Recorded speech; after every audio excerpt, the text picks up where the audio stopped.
be off, and this will turn off here in a minute. So how I would recommend we start the day is go ahead, or at least start the x-ray process when we know we're taking x-rays. Is that's power, and turn the power on there. You'll hear that fan kick on, and that's actually your detector getting power from the generator. This way it was set up when we pulled it, so that's the way we're going to set it up now. Okay. And then there's a little power button on the top right, top right corner of the computer here, and that's how you turn it on. It'll boot up to a Windows 10 desktop screen.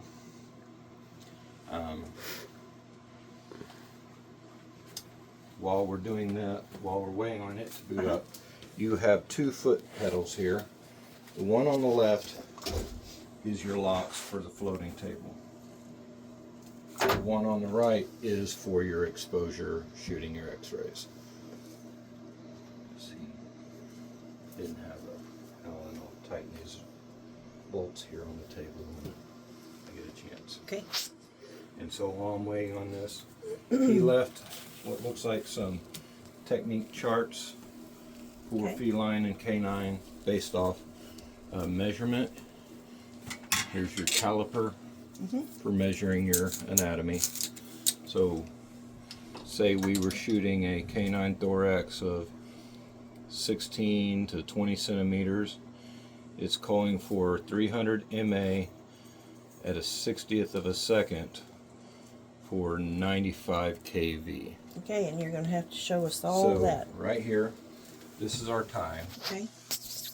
I think I'm going, I need to check this out. We'll try the 60th of a second. I don't like that. Because 60th, anything below a 40th of a second is really super fast for these machines.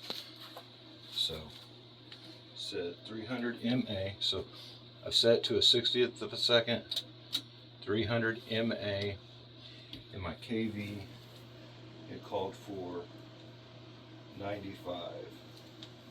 So I'm gonna up my KV major until I get to the 90s, and then I'll bump it a couple times with the minor to get close to 95. So the major controls by 10s and Basically. then the minor by 1s. Okay. Yeah. That was going to be my question. Somewhere in that range. How do you know what 1/60th of a second is? It says Because that doesn't say 60. This says 1/60 right up on the the top. dial. So it's on the dial. Yep. So your mass is actually your MA times your time. So if we did the actual milliseconds versus 3 times 300, it would end up being 5 mass. I personally prefer, we got 5 mass, I would prefer to bump it up to a 30th, reduce this down, but that's just me. What's the benefit to that? The benefit is when you get to the 60th and 120th, you're going to come across a few situations where over time, this stops shooting. Oh. It will trigger, but it's such a fast connection on that time. We can't register the difference between a 60th and a 40th of a second, but the circuit board tends. I've gotten calls where they say it's just not shooting. It's not shooting. And I tell them jump up to a 40th of a second, and it shoots. So over time, it just comes to that. Okay. I'm going to reduce my KV down to 94 instead of 96. So this is booted up now. Our icon is max view here. Just double click that. It brings up, and our password is ViewWorks. I might be able to change that back to X-ray. I don't know why it changed back to its default password, but right now it's ViewWorks. Spell that. VIEWORKS. It does not have two W's in it. You would think it would, but it's actually the name of the Is manufacturing it all company. lowercase? Yep. Okay. So here we are. We're in the exposure menu and register menu. So here is register study. Mm-hmm. So this is where these four are the only things that you have to put in for registration. You can put in all the other things you want, but these are the four: ID, name, sex, and age. So I've already put one in. ID as test. And then you click on name, family name, and given name. So family name is your last name, and your given name would be just whatever the animal name is. Your sex, you have male, female, other, and your age is in years, so you can put 5 years. You can put date of birth, all these things, but they're not required. But if I tried to leave one of these out and hit registration, it would tell me you forgot something. Mm-hmm. So I'll hit registration, pops it up. Now I need to register my body, my steps. So here is, so if I'm shooting a canine, here's my canine. If I'm shooting a dog or cat, here's my cat. If I've got an exotic, like a lizard, turtle, bird, snake, rodent, there's those. So say I'm shooting a cat, abdomen.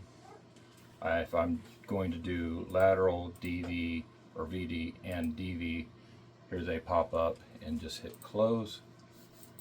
And now I'm ready to set the animal down and shoot. When it comes to shooting, especially digital, you want to collimate your light down to the smallest figure that you can guarantee that you're going to get the anatomy that you want to get. So if you're shooting a paw, you want to bring it down to just outside the paw. If but if you're not sure where the issue is, yeah, you can open it up all the way, and it is a 14 by 17 panel in there, so it's more kind of like that than it is that. That's wider open, so 14 is roughly there. So and the table's a little bit further from the panel, so it blooms a little bit bigger than that. So once you've done that, I'm not going to shoot it, but it is a 2-stage x-ray. So you just, and you hear it click there. Mm-hmm. Now it's ready for me to put my foot all the way down, and it will shoot the x-ray. You'll hear it beep. Since we're not gowned up, I'm not going to go ahead and shoot one. From that point, it will pop up a image, and you decide whether you like your image or if you need to move your animal or increase or decrease your technique. I would recommend, if you're doing your technique, I'm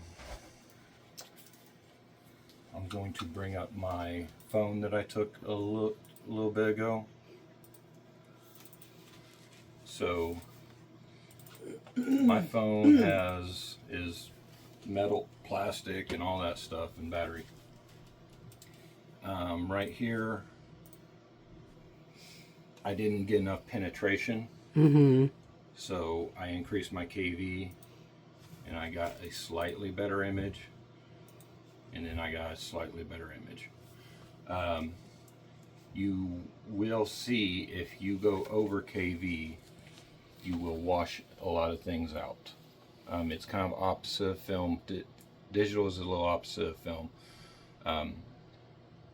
It's slightly better to be slightly underexposed than overexposed to a certain point, because depending on the anatomy, especially you're shooting cats and small animals, you're less likely to need that extra boost. If you have a large animal, yeah, you want to increase your KV to a certain point. I would stick with that little guide there. And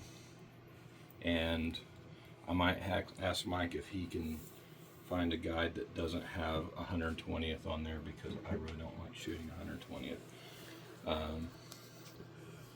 So that's really it from this point. Once you're finished, there is this closed study option. But since I've got this study open, I'll show you the tools real quick. These are the quick tools. You have zoom, pan if you're zoomed in. Window leveling is the most common one you'll use, where you drag and it brings up lighter, darker grayscale. It will be your most commonly used. This is more of a magnifying glass if you just want to see a spot real quick. Cropping, so say you are shooting something, you got your fingers in there, or something that you want to grab an area and make sure it's not in the image before you send it off somewhere or burn a disc for a patient. Invert is just changing your blacks to white and whites to black. Really is helpful for some cases. Like, I know sometimes it's a little harder, like if someone brought a dog that's been shot by a shotgun, it's a little easier to see the black pellets than it is the white pellets. So there are just certain things that helps it. And you see, here's your rotation. I'm going to invert it back to rotation clockwise, rotation counterclockwise. I don't know why it ends up with that. That's usually not the way that works, but usually when you rotate it, it doesn't mess up your cropping. That is a new one for me.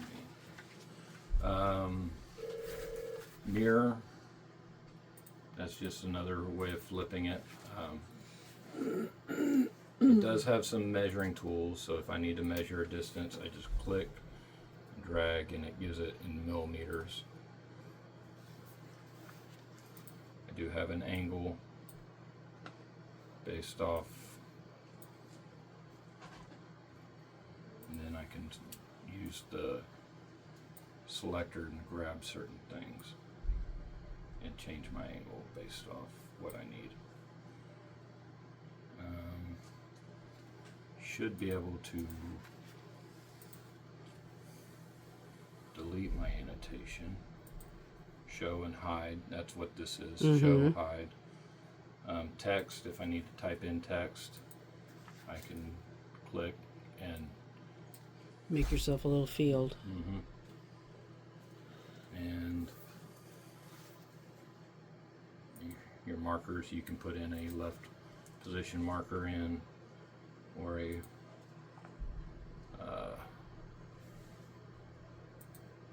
right. I don't think they kind of show up in somewhere else on there, so let me see if I can.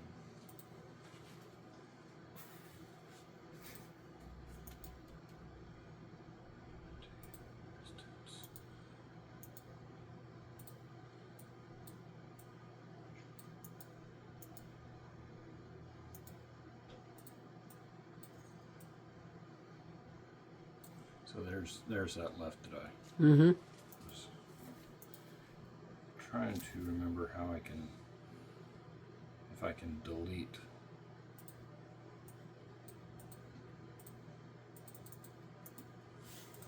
Might be just the delete button. There Yep. we go. A little older version of the software than what I'm still commonly used, but it's still remembering, because nowadays it's just right click and it asks you if you want to delete. Gotcha. That's most of the stuff you're going to use. Here's if I doubt you're going to do much stitching, but you would be able to use control to select a couple images, and you could actually tell it to stitch image. granted, that's not a very good. Let's see, stitch image.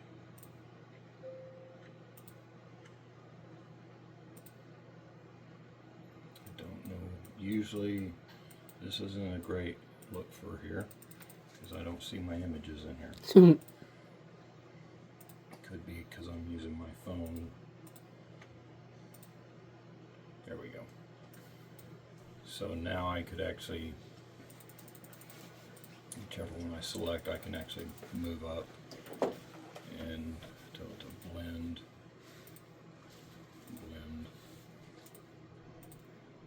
So if I need to, Is the idea to give you more dimension? it's really if you have a super long animal and you're Oh, okay, okay. wanting to see a full spine or something. So if you got like a Great Dane or something and you had to move them up the table. Got you. I highly doubt that you're ever going to be wanting to stitch their Right. images, but that's just an option that it came with. Export or convert. This would be burning a disc. Right. So here is, it says DVD, whatever, and I could, here's the name. I can change it from JPEG to DICOM. So if you're saying it, someone from a different town, was walking their dog, got hurt, you took x-rays of it, diagnosed it, but they want to take it to their own vet in a different town, I would do DICOM with a viewer, and I'd go ahead and leave JPEG on there as well and hit OK. That way, when they take it to another vet, they would have some of these window leveling tools on these x-rays, and they could actually import it. If they have a DICOM viewer, they could import it and view.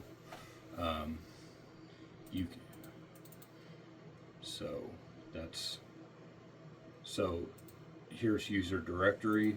This is if I wanted to burn it to a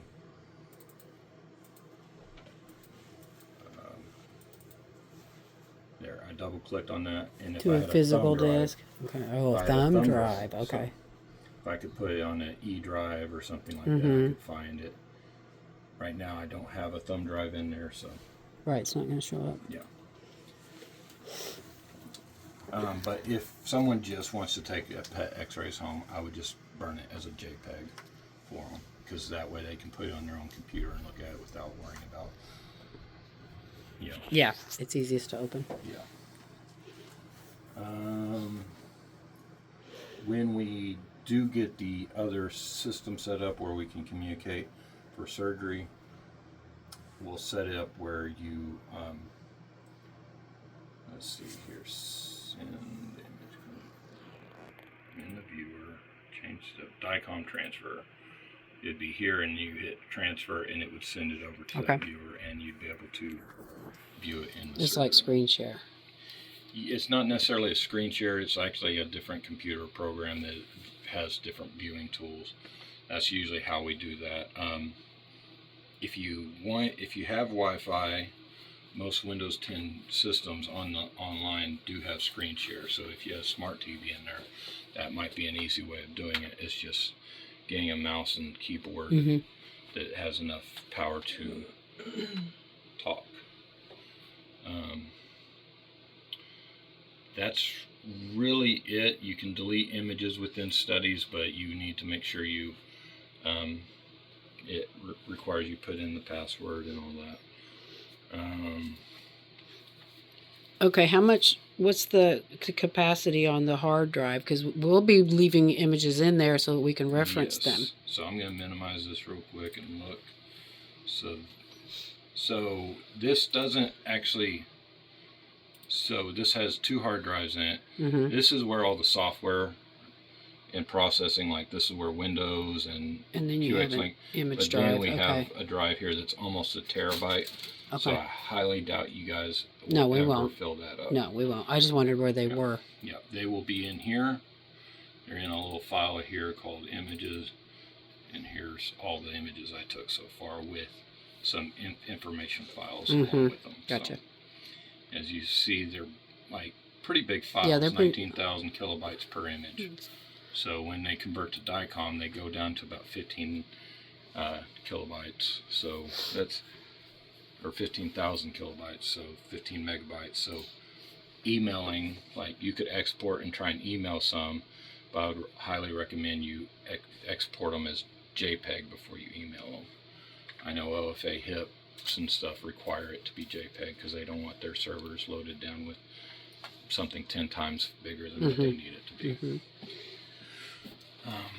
So this is minimize, this is exit or shutdown, so you can hit exit and you can exit with a shutdown, and I hit OK and it'll shut the computer down, and then you can just flip that little breaker off on the side, and I'd flip this off every day. It's just a disconnect. Okay, so how do I save an image specific to a client and their pet?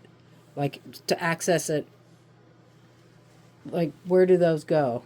So for a client and pet, where we... Like, we just took x-rays and I want to keep that for their files. Okay, so it's going to be on here for that.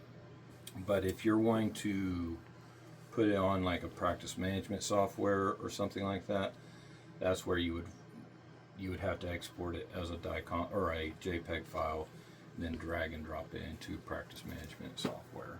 It doesn't automatically link up with the practice. That's what I was management looking. software. Okay. Most of the time when you're talking about systems that link up with practice management software, it's a system that's sold by the company that also owns the practice management software. So IDEX sells their own stuff, and they sell their own practice management software. Therefore, they have something that will link up. I was just curious because for the doctor, like the dog comes in and he has a bony mass on his leg, and 6 months later, can she still compare images? That's what I was worried about. Yeah, they will be in here. Okay. Easiest way to find a patient is go to a database, and if patient ID should be specific to the actual pet. Right. So you can type in patient ID, there's the test, and I hit search, and it's only going to bring up patient ID test. Who happens to be your phone? Yes. Okay, gotcha. Just want to make sure I understood. And then also you might need to uncheck these because if, or because that's a date range, yeah. So within the last month, or I've only taken a picture of my phone today, so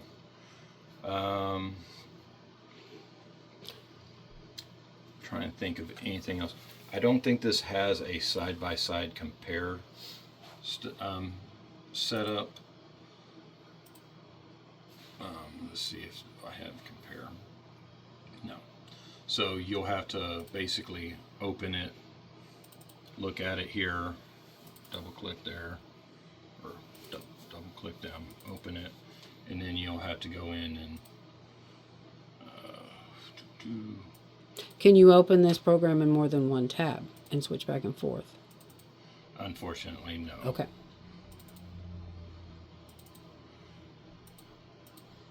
But here is, so basically I've got two studies open right now. Here's my test one, and here's one that I took without putting anything in. So you can go back and forth. Okay, that's not bad. One thing I noticed is the address 1918 East Gore is wrong. Yeah, that's Okay, I can change that. That's where we used to be. Okay, I was going off a card Mike gave me, Yeah. so Yeah. I can Sorry, quickly. Dr. Wood, I just had to say something. Yeah, It's like, I well- noticed that. And, While I'm thinking about it, I will change that. C drive program view configure. What is our address now? 309 West Gore.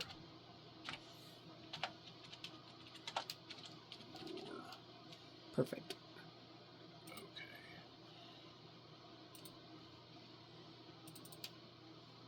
It won't change it on the one that I already took, but since that's not an actual patient, that shouldn't matter. Because it burns the information, so you can't like change the study date on a patient or anything like that. Oh, I guess it did. I did not know it would do that. I thought it usually would keep whatever was already done.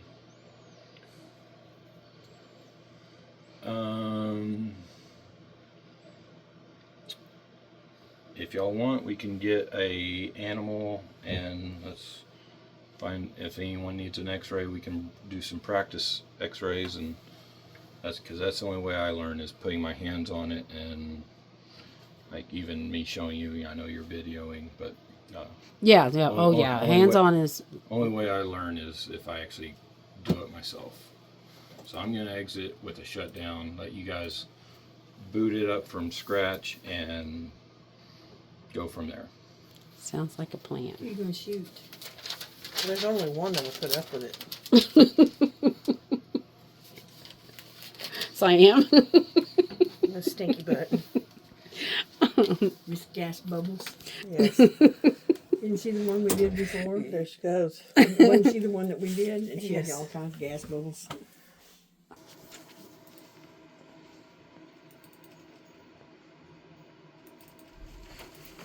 Okay. Siam, do you The have queen is scoliosis? So it's not going to really change your processing, especially on feline, but it's supposed to change that information. Change step. So let's go ahead and click here, change step. I'm going to change it to abdomen, DV. There we go. It's going to change. That's going to change the processing when we go from admin. So back to, let's go spine, EV, change step. So that's one way of Cool. getting some differences. But we can come in here and register them now and type in their information if we wanted to. And What's an ID gonna be? I don't know if it's going to be, I don't know if you guys have anything you use for your lab or anything specific per pet, because, you know, if you're anything like my wife's grandmother was, she had like 14 dogs throughout her life, all named Maggie. So it's kind of hard to go off, you know, owner name and pet name. We've got a guy that names all of his cats baby. He's up to number 7 now. Yeah.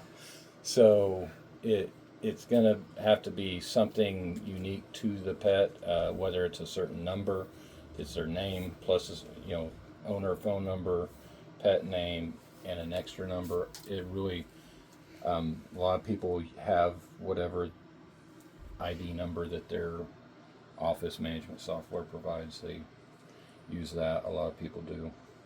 So it's something to come up with. Yeah, if veterinary is definitely a little bit harder because a lot of people in the medical field could go off someone's cell phone number and name, where you're going to have some people, like you said, their 7th cat named Baby, and so change things. So if you go far enough, it can definitely. Oh, wow. Yeah. Okay. And like I said, that's going to be your most commonly used tool. And then your magnification.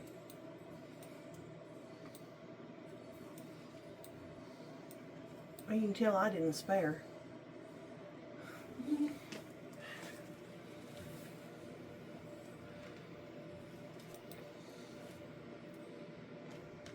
And yeah, like I said, this would definitely be the cropping is definitely useful, especially if you got your fingers in there. Just something that helps focus on. Ooh. Definitely something helps you, might see air pockets a little easier. I'm not sure, just, or if you just kind of need a better glance, that invert definitely can get your eyes to refocus on different parts.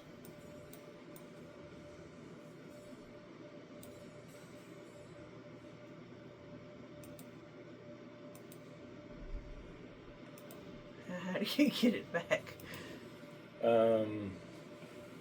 That's a great question.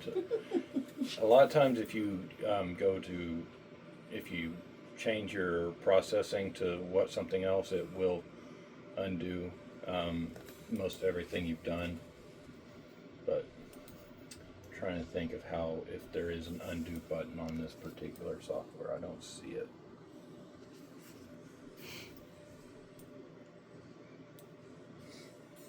Okay.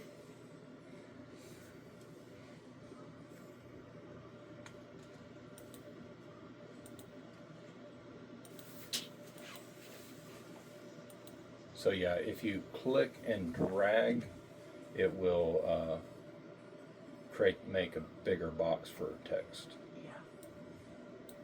Yeah, it's all playing with and getting used to Yeah. the buttons because a lot of them are a little bit different.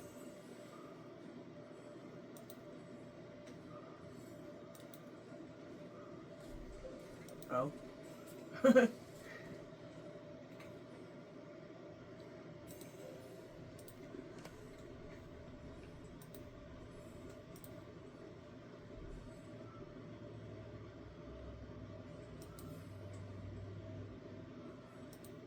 I think it wants it up and upside down or up.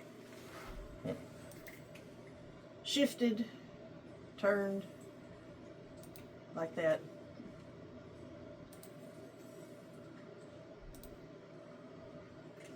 Still liked both of those.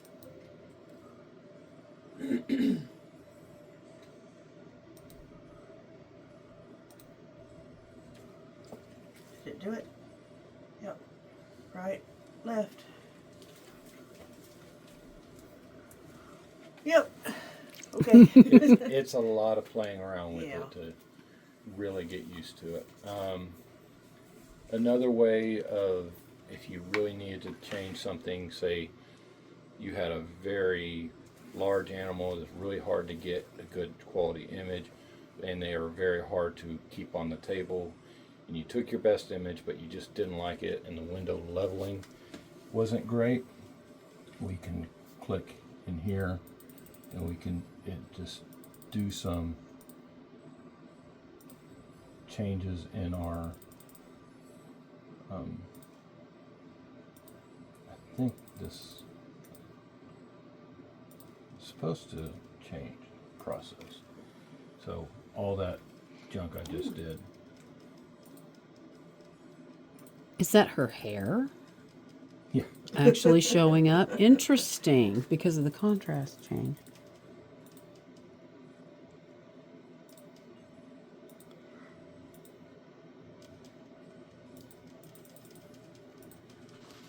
It's, yeah, I'm going to change it back to something different though. Just, that should undo everything I did and change step back, and I can go to spine, TV. So if you really mess it up, just change your step, reprocess it as something else, and then, you know, if you don't feel like you can get it back manually clicking things, just change it back. Okay.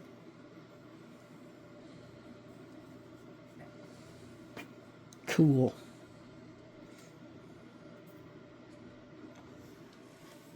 What else? I can't think of anything off the top of my head to go over with you other than just keep taking x-rays, play with it. Even if you get a vacuum or a bag, or you got something random to take x-rays, or just... Y'all can x-ray me. I've only had 3 x-rays in my whole life. I'm thinking of frozen rat out of the freezer. Oh, yeah. Or the chicken. I don't think the chicken's with us anymore. Oh, okay. Darn. So, yeah, it's playing around with it, and especially like if you have anatomy to shoot, it's great to mess with this, undershoot it, see what the image looks like, overshoot it, see what the image looks like. That way you get used to knowing, looking at the image, and after you shoot something that you actually care about, and go, oh, that is under, I need to up my KV by 3 or 4, you know, or up my MA, or decrease, you know. That way you're used to knowing which way to go. This particular version of the software doesn't have an exposure index that lets you know if you're under or overexposed, so, unfortunately. So, otherwise, I would say just, go off the number. But that digital number can actually be affected by how much you collimate. So, like I said, it's playing around with it, getting used to it. That's really the gist of it. And like I said, I think we talked about getting a viewer or something in surgery so you could see them while you're doing surgery. I have to talk to Mike about that because it'd be, he's the one who mounts and everything. Heavy? Yeah. These are lighter than the old ones. Oh, Are they they? are, but yeah, These it are a lot definitely lighter. still weighs on you. I think they're pretty. I like them. It's very. We do have some gloves in there we need to dig them out. I think He's gonna bring us gloves. He's gonna He bring doesn't us want us using anything that's old. Okay. I'm gonna tighten down these screws that he has in the corners here. Okay. I'm guessing he might not have had his Allens with him or the right size Allen when he put the tape on, or maybe he was thinking he was gonna have to take the tabletop back off.